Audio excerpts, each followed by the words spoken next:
Without objection, the senator from New Jersey. Mr. President, I ask unanimous consent that I be able to complete my remarks in full before the vote. Without objection. Mr. President, 20 years ago in the early overcast hours of March 19th of 2003, American stealth bombers and Navy cruise missiles hit Baghdad in the first strikes of the Iraq War. When I think about that war today, I think about the costs. The cost to the Iraqi people who suffered so terribly, including the families of the hundreds of thousands killed in the insurgency and the sectarian and ethnic violence that followed the U.S. invasion. I think of the costs to the brave American service members who answered the call, didn't ask whether it was right or wrong, they just answered the call, almost 5,000 who made the ultimate sacrifice, to the tens of thousands more who were wounded, to the countless sons and daughters and mothers and fathers, friends and loved ones who had to grieve those they lost, and care for those who came home wounded with scars, both visible and invisible, changed by combat forever. I think about the financial costs, almost $2 trillion that could have gone to rebuilding America's infrastructure, caring for America's sick and aging, educating the next generation. I also think about the cost of something very close to my heart, which is the cause of freedom and the fight for democratic values. Our nation, our democracy, as Ronald Reagan said, was a shining city on a hill, an example to the world of something to aspire to. But the Iraq War undermined our credibility with our partners and allies, with our enemies, and with millions of American citizens who were against it. For too many around the world, the Iraq War made a mockery of U.S. support for democracy and freedom. So today I proudly remember my vote on the floor of the House of Representatives back in 2002. Life in America was tense in the wake of 9/11. Everything we stood for had been attacked on our own soil, just miles from where I still live. Those of us who resisted the march to war were called naive, or worse. But some of us knew what we had to do. We felt the weight of history on our shoulders, and we voted against the war. I spent a lot of time in reviewing the documents that were available to members of the House. I saw no clear and present danger, no imminent threat, and above all, no evidence of weapons of mass destruction. And I have a standard, Mr. President. If the cause is right and America needs it, I'll send my son and daughter. But if the cause is not right, I won't send my son and daughter, nor will I vote to send anyone else's sons and daughters into harm's way. 2 decades later, we have the chance to make history again, but this time for the better. We have the chance to repeal the 1991 and 2002 AUMFs and honor the legacy of those who fought and those we lost. To end a war we are no longer waging, to exercise Congress's war powers, the most solemn duty of this body. Because Saddam Hussein has been dead for 20 years and his regime is gone. Because the Iraq of 2023 is obviously not the Iraq of 2003. Because Kuwait has been a secure, sovereign, and committed U.S. partner for over 3 decades. And because the threats that these authorizations address no longer exist. The United States is no longer an occupying force. Iraq is now a strategic partner. It is time to confront the challenges of the region and of the world together. Repealing these authorizations is an important step forward. It removes an irritant in the bilateral relationship, and it cements our partnership. And it helps Iraq move forward, independent and more integrated with its Arab neighbors. So, Mr. President, I come to the floor today to support in the strongest terms possible the repeal of the 1991 and 2002 authorizations for the use of military force against Iraq once and for all. Let's mark the 20th anniversary this week of the Iraq War by paying tribute to the Iraqis who suffered, to the Americans we lost, and to the American families that provided unconditional support for those who served every day for the last 20 years. We will never forget the sacrifices they made in defense of the values we hold most dear. Let's honor those values by doing what Congress is supposed to do. When there is a need, it declares war.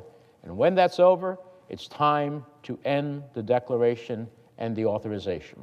That's what we have the power to do today. With that, Mr. President, I yield the floor. Is the quorum call be vitiated? Objection.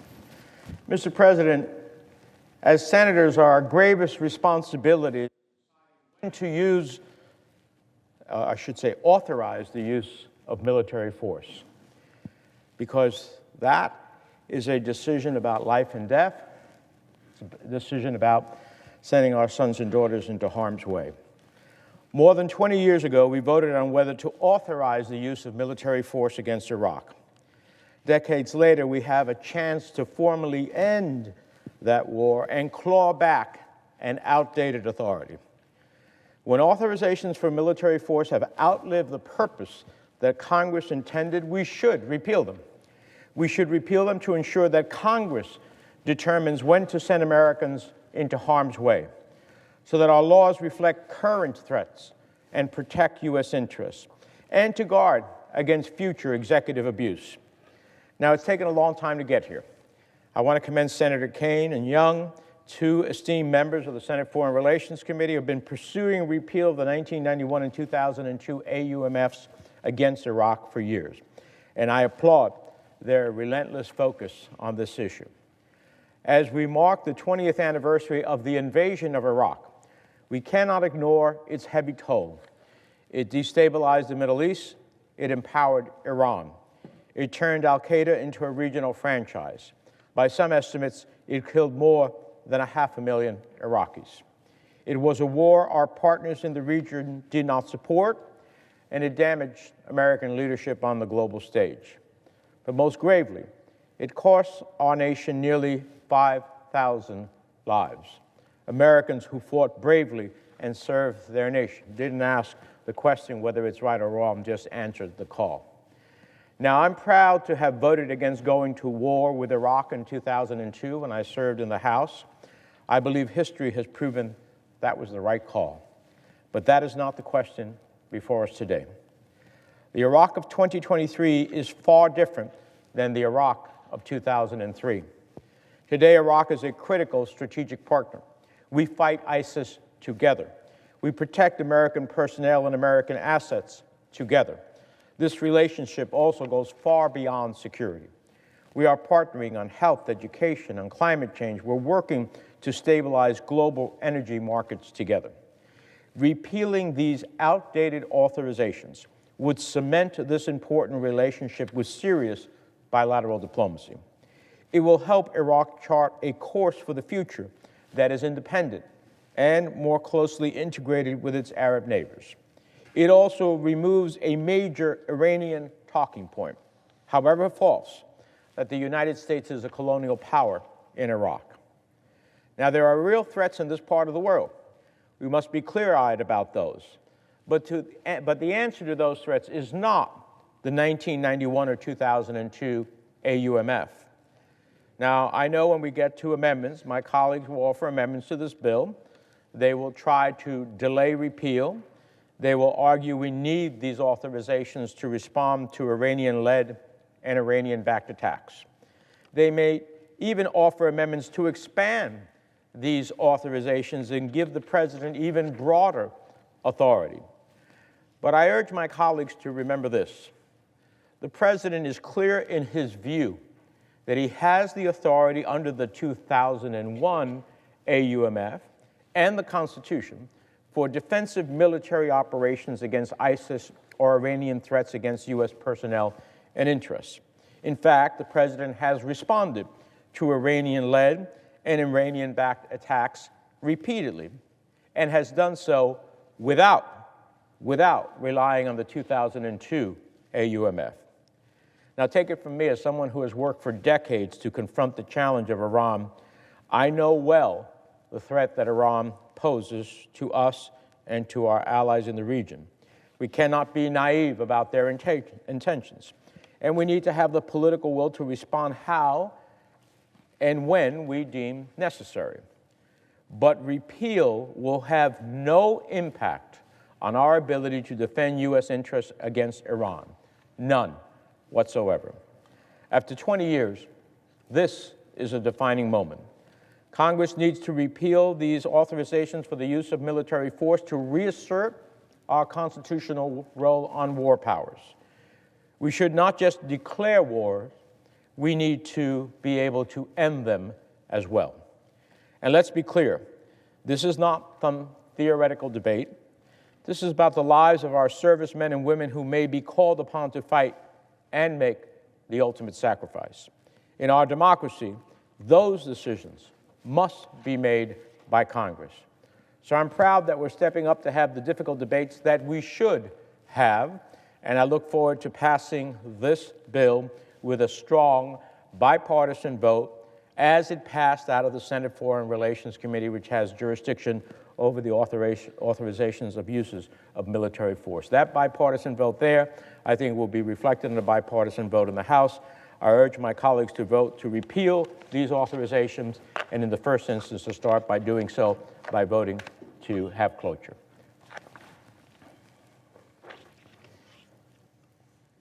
Mr. President, I ask unanimous consent that Joshua Kretman, a detailee from the State Department to the Foreign Relations Committee, be granted floor privileges for the duration of the 118th Congress. Without objection. And I yield the floor. The clerk will report the motion. Call it, what's that? Floor privileges script.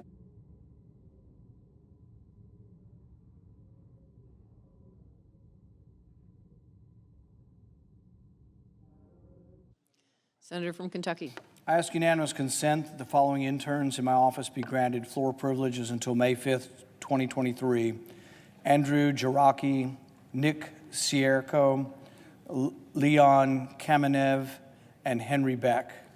Without objection. Madam President. Senator from New Jersey. Madam President, I rise to speak to the amendments that we are considering on the effort to repeal the 1991 and 2002 authorization for the use of military force. As I have previously said, I welcome a broader discussion on the 2001 authorization for the use of military force, but that is not before us today.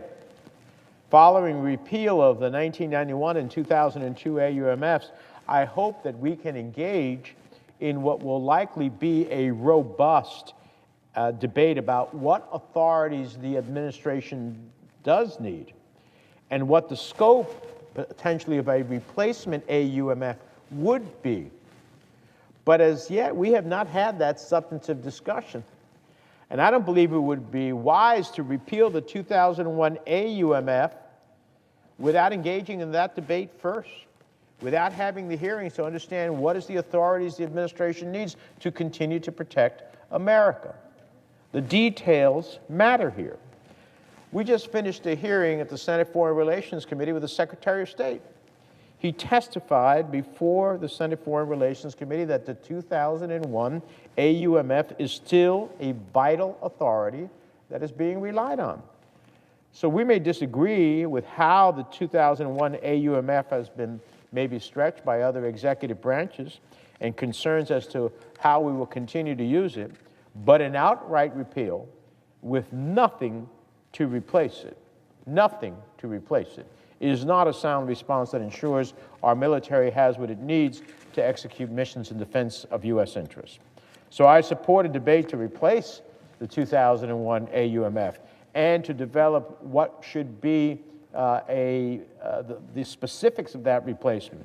But absent a framework to replace it with a new authority, how do we repeal it outright and leave the country naked? So I urge my colleagues to oppose the Paul amendment. And I see the distinguished leader on the floor, so I'll yield to him at this time.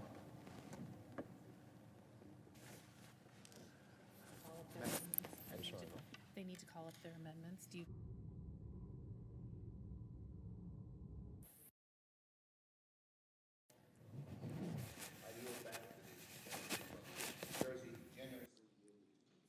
Senator from New Jersey. Madam President. Okay, let me continue that. I should be relatively brief to get to the vote. I want to speak to Senator Graham's amendment. I share and appreciate Senator Graham's concern about the Iranian regime. Indeed, he and I have worked very closely on the issue of Iranian threats. I've spent the better part of my career addressing Iranian threats, its nuclear program, its support for global terrorism, its destabilizing its neighborhood through proxies and interference, and the threat that it poses to its own citizens. Yet the question before us is not whether Iran poses a threat to U.S. interests, but whether the 2002 AUMF is necessary to counter those threats, and if there is already sufficient legal authority to respond to any such threat. And the answer is pretty clear. The president is clear in his view, one shared by every recent administration, that he has sufficient authority under Article 2 to defend U.S. interests and personnel against Iranian-backed militias. And indeed, the administration has actually taken military action a number of times to protect and defend our personnel against attacks from these groups and to deter future attacks. The fact is, the 2002 AUMF that we have been debating is superfluous to today's military efforts in the Middle East. The administration has the authorities it needs to address Iranian threats to our people and our interests. Now, I thought this debate was about ending the authorization of use of force that already exists, that no longer needs to exist, and that should be closed. Just as Congress has the power and the responsibility to declare and to give the authorization of use of military force, it should also end it. That's what this discussion is about. That's what this debate is about. That's what these votes are about. Not to create a new authorization for force. That's what Senator Graham's amendment would do. I think that would be a lot more robust debate as to how and when and in what way we would give such authority. So I'd urge my colleagues, as someone who has fought for the better part of these 25 years against Iran, and will take a backseat to no one as it relates to that fight, that in fact we oppose that amendment. With that, I yield the floor. Madam President. Senator from Virginia. Madam President. Oh, Senator, hold on just a second. Without objection. Madam President, the vote the Senate is about to take is about what is right for our nation. It is part of exercising our most solemn duty as elected officials. It's a recognition that Congress not only has the power to declare war, but also should have the responsibility to end wars. And it's a decision to turn the page on one of those chapters in our country's history. With today's vote, we can move closer to repealing two obsolete and outdated authorizations for the use of military force against Iraq. Repealing these authorizations will demonstrate to the region and to the world that the United States is not an occupying force, that the war in Iraq has come to an end, that we are moving forward working with Iraq as a strategic partner. So I commend the Senate for moving forward to take this critical step. I hope the Senate will speak overwhelmingly in support of preserving congressional prerogatives as to when and under what circumstances we send our sons and daughters, brothers and sisters into harm's way, and clawing back authorities that have clearly outlived their purpose and scope. Now, some of my colleagues have argued that repealing 20- and 30-year-old authorizations will weaken our ability to confront Iranian aggression. Some have offered amendments that would alter these authorizations. Others have offered amendments that would expand these authorizations. And a few have offered amendments that have, well, quite frankly, nothing at all to do with these authorizations. So let me address that point briefly. Just in the last few days, the President directed targeted strikes against groups affiliated with Iran's Islamic Revolutionary Guard Corps in Syria. This was in response to Iranian-backed drone attacks that killed a United States contractor and wounded 5 American service members at a maintenance facility in Syria. The President looked at the intelligence, he consulted his advisors, he ordered the strike, and he committed publicly to continue to defend against Iranian aggression and to respond to attacks against U.S. forces. He did so without relying on the 1991 or 2002 authorizations for use of military force against Iraq. This president has been clear in his view that he has sufficient authority to defend against threats to U.S. personnel and interests. If we're going to debate whether to provide the president additional authorities, then we should have that debate separately. But it should not be under the cloak of keeping old authorizations on the book, authorizations that are not needed to meet any current threat. They're not about the current threat. They're about a regime that's no longer alive and is gone for the better part of those 20 years. This is just a tactic to delay this repeal from going forward. Nor should we turn a debate about repeal and a chance to take a historic step forward into a new backdoor authorization for the use of force against another country. So I urge my colleagues to stay focused on the facts, repeal an authorization that is no longer used or needed, close this chapter on American foreign policy.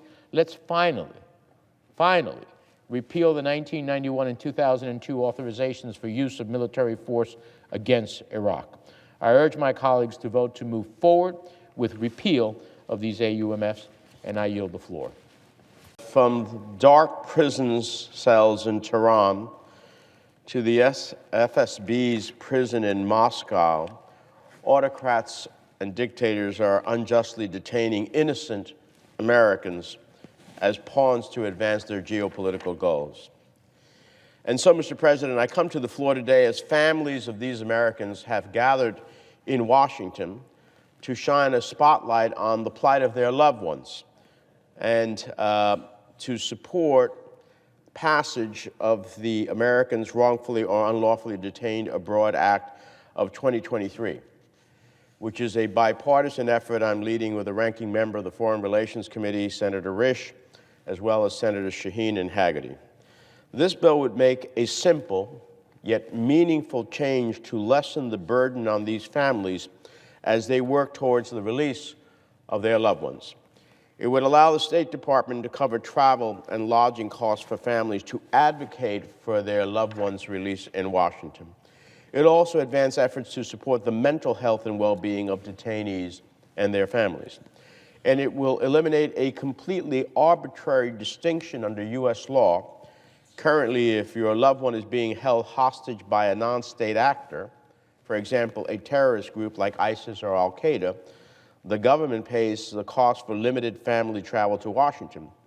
But if your loved one is being unlawfully detained by a foreign government, Russia, Iran, Venezuela, and the like, there is no such funding available. This doesn't make any sense. And Senator Risch and I are trying to fix it on behalf of American families who find themselves in unbearably difficult and painful circumstances. Now, this bill passed unanimously out of the Senate Foreign Relations Committee. Let me repeat that, unanimously. It's not and should not be controversial. This is the least we can do for families who lie awake wondering if their son or daughter, sister or brother will return home, who wonder if there's something else, just one more thing they could do to make a difference that would break the deadlock of their loved one's captivity. Maybe one more meeting with a U.S. government official or member of Congress. Maybe the right confluence of events to bring their child back home. So, Mr. President, I ask this body to give these families just a little bit of peace as they navigate an unimaginable nightmare. Surely cutting a bit of red tape, getting them a train ticket or a plane ride to Washington once or twice a year is not too much to ask. So I'm here to seek passage of this bill. I was going to seek unanimous consent requests. I understand that my colleague, the senator from Kentucky, Senator Paul, has a fiscal issue. I just met with him. We look forward to hopefully working it out and then being able to return to the floor to seek its passage. Until then, I yield the floor.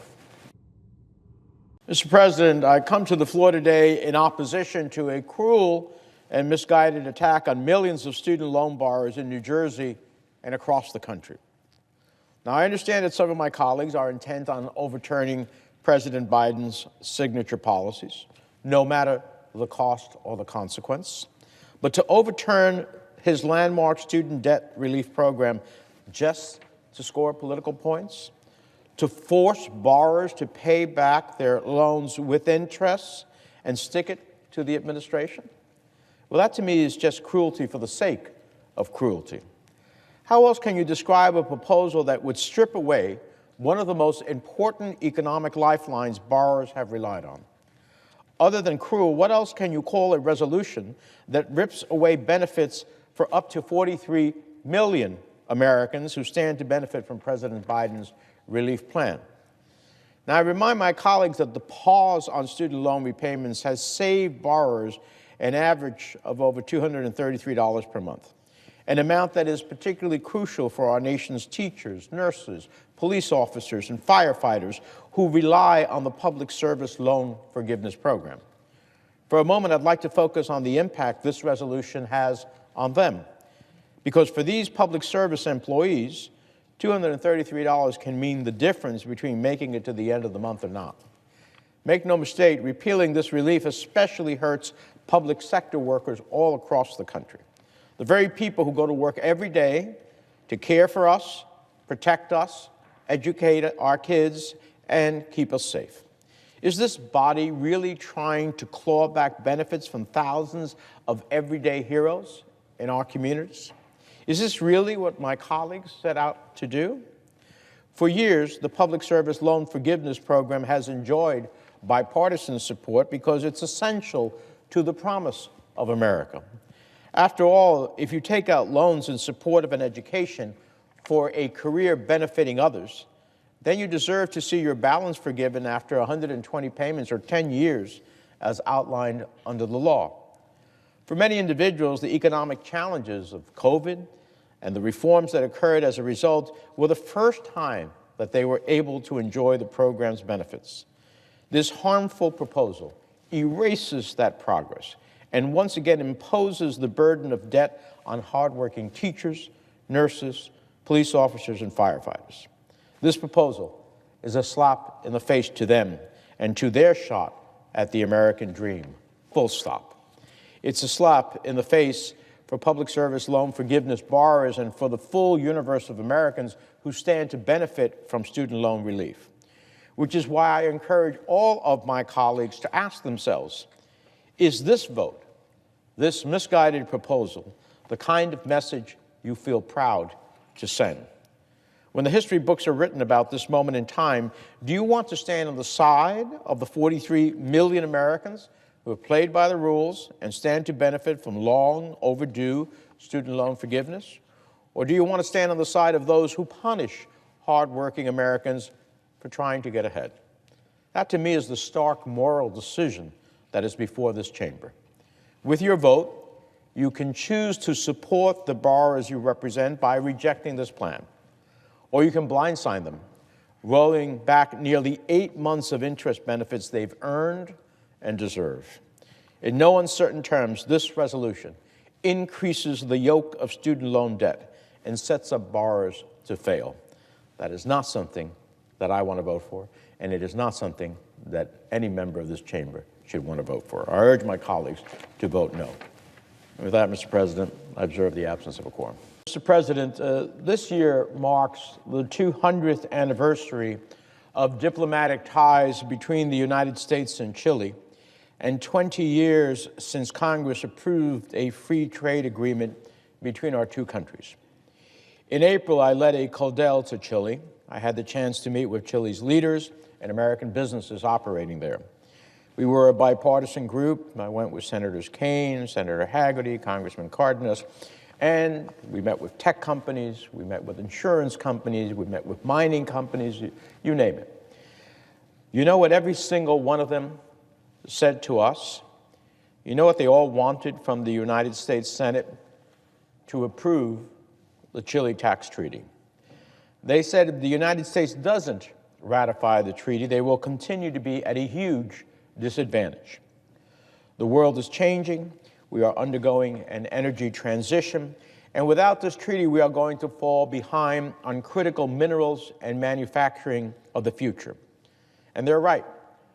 China already has a tax treaty with Chile. If the United States wants to level the playing field for American businesses and deepen our ties with Chile, we need to act.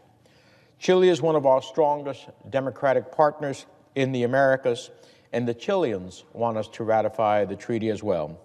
We heard that message loud and clear when we spoke to the President and senior members of Chile's Senate. We heard it from the Speaker of the Chilean Congress, and we heard it directly from President Gabriel Boric, a strong democratic leader who seeks closer ties with the United States. We live in a world with increased global competition and a contest between democracy versus authoritarianism. The United States needs to be strategic about how we deepen with key democratic partners like Chile and President Boric. We must avoid unnecessary delays that undercut our competitiveness. Remember, we signed this agreement in 2010. That's 13 years ago. And this would be only our third bilateral tax treaty in all of Latin America. China is not waiting around.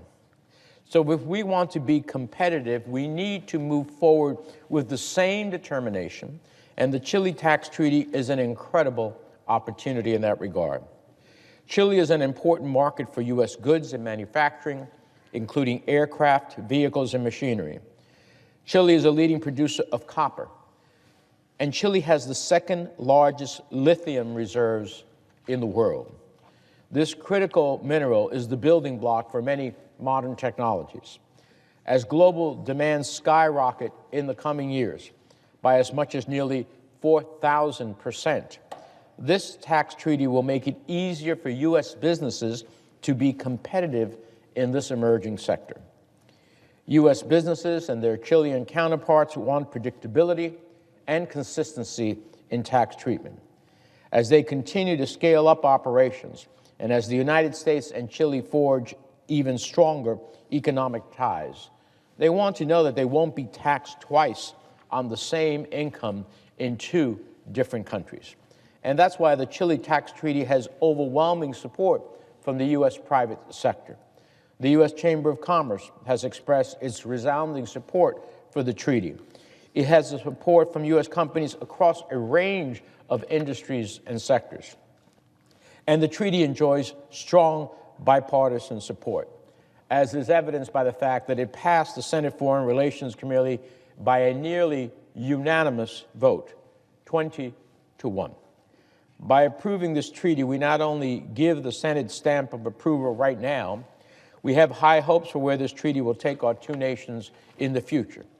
So, Mr. President, while we're debating this tax treaty, I do want to take a minute to speak about how we engage on treaties more broadly. Treaties are a shared constitutional responsibility of the Senate and the executive branch. Nonetheless, as we worked last year to move the Chile tax treaty through the Senate, the Biden administration withdrew from our tax treaty with Hungary without consulting with the Senate or providing advance notice, let alone approval. It is deeply disappointing that presidents of both parties have advanced these types of unilateral actions and omissions in the past. Let me be clear. Such actions are completely inconsistent with our constitutional structure. I've asked the President to commit at a minimum to meaningful consultations with the Senate Foreign Relations Committee prior to terminating any treaty. Without such a commitment, I'll work to address this issue in future resolutions of advising consent as well as in legislation. And I'll continue to work to make sure that the Senate protects our constitutional prerogative on treaties. Abiding by our Constitution, standing up for our democratic values and institutions, this is what binds us with close partners like Chile. It was in 1823 that this very Senate confirmed our first diplomatic representative to Chile. This established for the first time official relations between our two young nations. We took that action then because our countries were determined that the rest of the world take us seriously as independent states. Our shared values and ambitions have given us 200 fruitful years of working together in science and technological innovation, on immigration, visa, and academic exchanges, and yes, on the question of critical minerals and renewable energy, which this treaty will take to new heights. So, Mr. President, this treaty will advance U.S. interests by building partnerships that will position our country, our economy, and our manufacturing sector for the future. I appreciate the ranking member of the Senate Finance Committee. We had some issues originally. We worked together, and we came to a conclusion that is satisfactory to all. So I urge my colleagues to vote to advance this treaty and to ultimately vote to provide advice and consent and its ratification. And with that, I yield the floor. I ask unanimous consent that all post-closure time on the Gilbride nomination be considered expired at 5:15 p.m. Without objection. Mr. President, the eyes of the world are watching to see how we react to the terrorist attack Israel has suffered. Days after Hamas launched a horrific assault, kidnapping nearly 200, killing over 1,000, and injuring thousands more, the world is watching with bated breath. Scenes of Hamas's evil are seared into our collective conscience. The images are indelible. Israelis slaughtered by marauding thugs. Concert-goers shot in the back in broad daylight. People butchered, women raped, even infants murdered in cold blood. The barbaric atrocities are an affront to humankind itself. In the face of unspeakable evil, we must not mince words. We must not waver in our resolve. Every single one of us in this chamber has a moral responsibility to speak out unequivocally and unapologetically as we stand shoulder to shoulder with Israel and her people. Now, I've been staunchly devoted to this cause for 31 years in Congress. Why? Because the bond between our nations is sacrosanct. In 1948, the United States was the first nation to recognize Israel, a mere 11 minutes after it declared independence. Our two nations, intrinsically linked, were founded on similar principles, among them justice, equal rights, freedom of religion, and the respect for the rule of law. Over the years, both nations have been shaped by individuals seeking refuge from tyranny and oppression. Both nations have pursued truth and knowledge in an open society, unleashing innovation and creating untold prosperity for millions across the world. But beyond this common cause, the U.S.-Israel relationship has stood the test of time because of three fundamental facts. One, the United States is strong when Israel is strong. Two, the Jewish people deserve to live in peace and security in the indisputable land of their ancestors going back to the times of Abraham and Sarah. And three, Israel has the right to defend herself from the existential threats that surround her. This last point deserves special attention, especially as some seek to equate the two sides in this conflict. To me, adherents of this view could not be more mistaken. There is no moral equivalency. We cannot both sides the Israeli-Hamas conflict. Not when one is a sovereign democracy that guarantees freedom of religion and the other is a designated terrorist group hell-bent on killing Jews and destroying the Israeli people.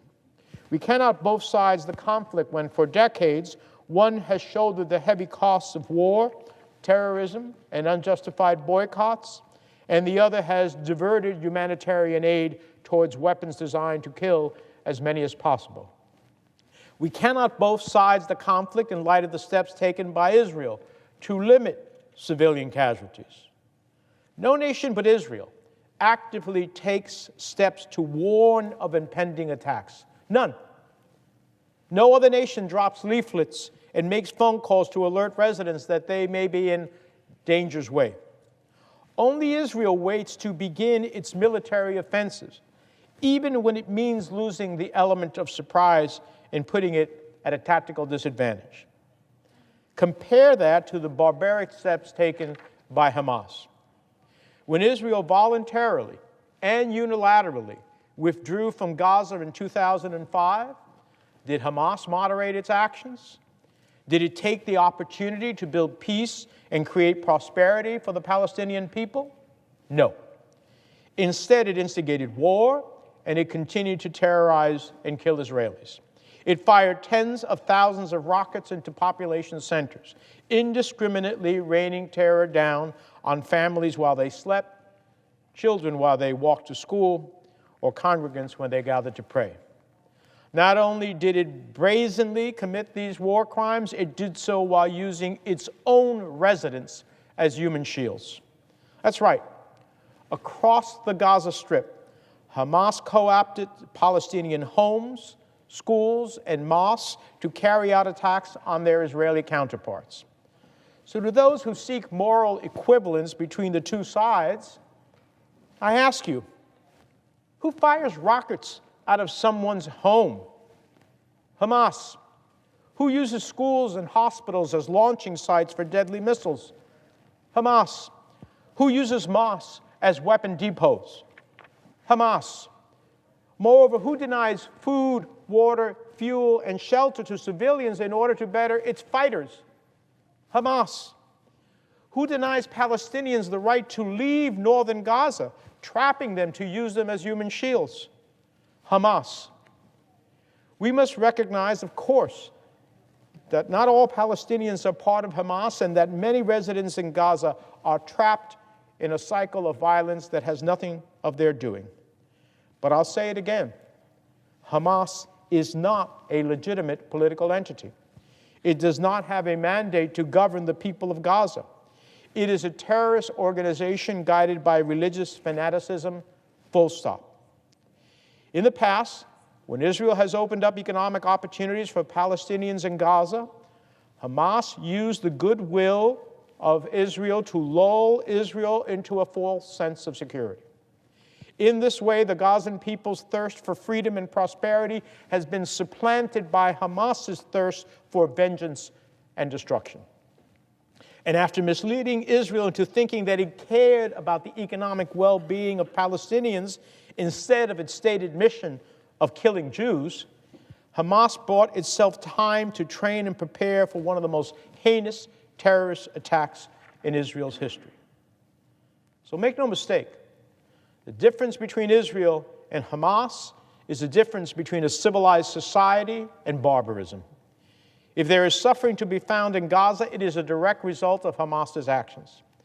Hamas does not care if innocent Israeli families are forced to suffer, and it does not care if Palestinians go without food, shelter, or electricity. It only cares about sowing chaos and fomenting violence in pursuit of its stated goal, the destruction of the state of Israel.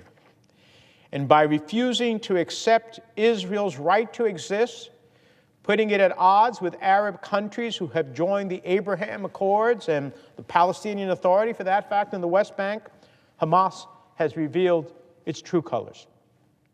For the sake of Israel, for the sake of the Palestinian people, Hamas must be eradicated from the face of the earth.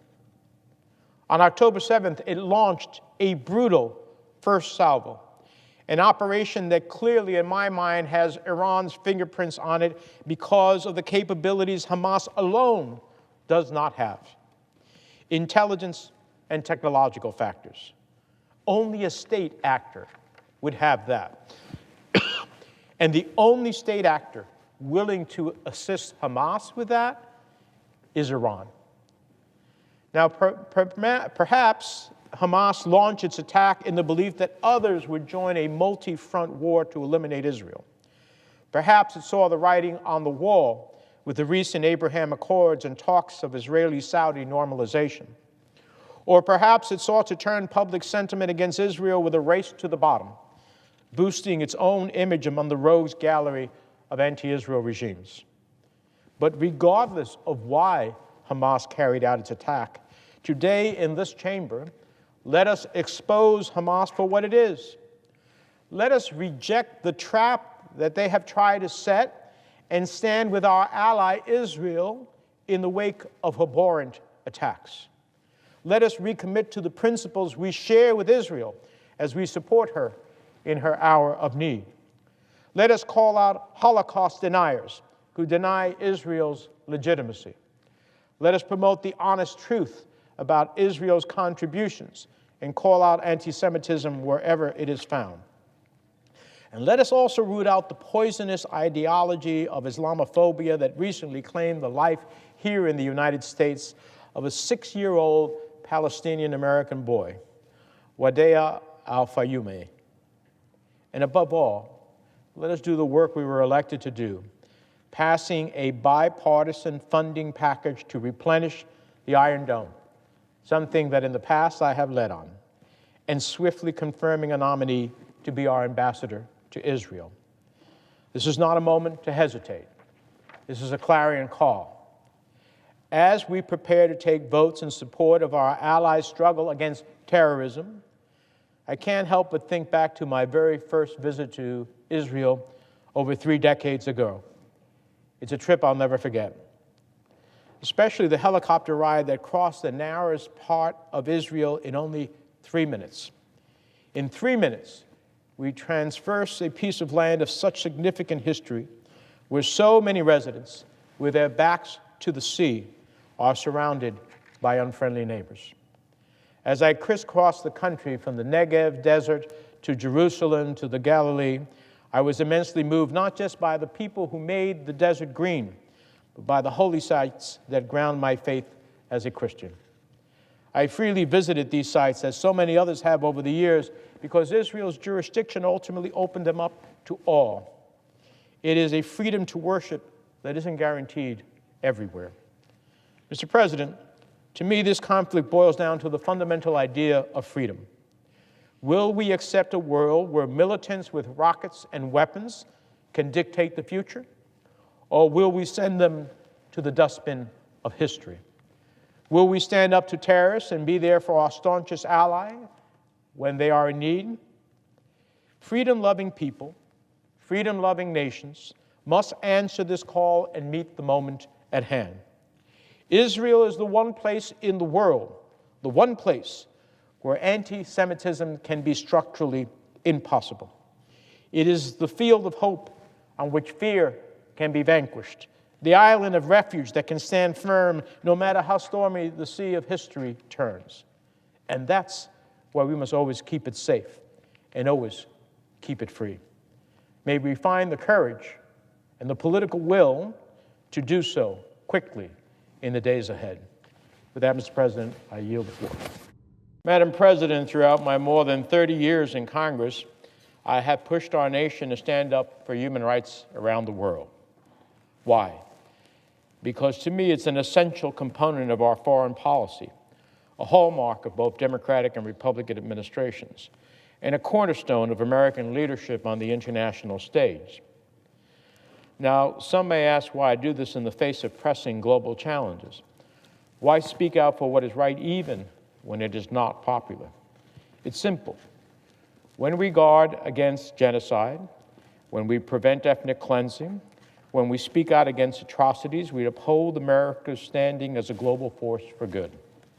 And we recognize that countries that observe the human rights of its people are less likely to create conflict with other countries. However, when the United States fails to carry out this responsibility, when we turn a blind eye in order to suit other interests, then we do irreversible damage to our moral authority and our ability to stand up for human rights worldwide. Moreover, we allow malign actors like China and Russia, Turkey, and Iran to fill the void and expand their influence. What I'm describing isn't some hypothetical scenario. No, in fact, it's happening right now. Madam President, as I speak on the Senate floor, the ancient Armenian community of Nagorno-Karabakh has been hollowed out by a brutal Azerbaijani regime, one that is hell-bent on erasing them off of the map. For months, we've seen this humanitarian crisis unfold in slow motion. First, it was the Azeri blockade of the Lachen corridor, a blatant violation of the 2020 ceasefire agreement between Armenia and Azerbaijan. As the only road in and out of the Karabakh Mountains, Azerbaijan's blockade of Lachin, that corridor, effectively cut off the flow of people, food, medicine, and basic supplies. It went on for months, even as Russian peacekeeping forces, supposedly there to enforce the ceasefire, stood idly by. In this way, Azerbaijan's government carried out an intentional campaign of suffering and starvation in Nagorno-Karabakh. With the corridor blocked, shelves cleared out. Fuel shortages prevented ambulances from responding to emergencies. Rolling blackouts kept hospitals from performing basic procedures. And studies found out that 1 out of every 3 deaths in the region was from malnutrition alone, with children waiting in line for bread in order to feed family members who were too weak to leave the house. By July, the Azeri government was denying even the Red Cross from access to the region. And in blatant violation of the Geneva Conventions, Azerbaijan began detaining medical patients who were being transported through the corridor for treatment. Make no mistake, the 10-month Lachin corridor blockade was part of a diabolic plot to force the ethnic Armenian enclave to submit. That isn't just my firm belief. It's also the conclusion of the former chief prosecutor of the International Criminal Court, Luis Moreno Ocampo. In a report calling on the global community to recognize the blockade as a genocide, he said, quote, "There are no crematories and no machete attacks. Starvation is the invisible genocide weapon. Without immediate dramatic change, this group of Armenians will be destroyed in a few weeks." Close quote. Madam President, he wrote those words on August the 8th, over 3 months ago. What we have seen since then has been nothing short of barbaric. On September 19th, Azerbaijan launched a full-scale invasion of Nagorno-Karabakh. The next day, President Aliyev delivered a televised address from Baku stating and speaking of his iron fist and declaring that Karabakh is Azerbaijan. It was a harbinger of things to come. After quickly overwhelming Armenian forces, the Azeri army seized control of the region and forced the local government to capitulate at gunpoint. Azerbaijan pledged to respect the rights of ethnic Armenians, but after decades of violence, repression, and broken promises, those in harm's way knew better. Of the estimated 120,000 residents in the region, which we call Artsakh, more than 100,000 fled their ancestral homes.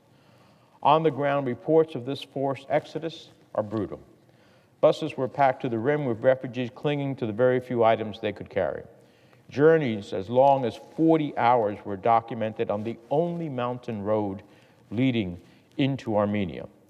And of among the exhausted and suffering Armenian refugees, nearly all were deprived of food and medicine as they hurriedly fled their homes.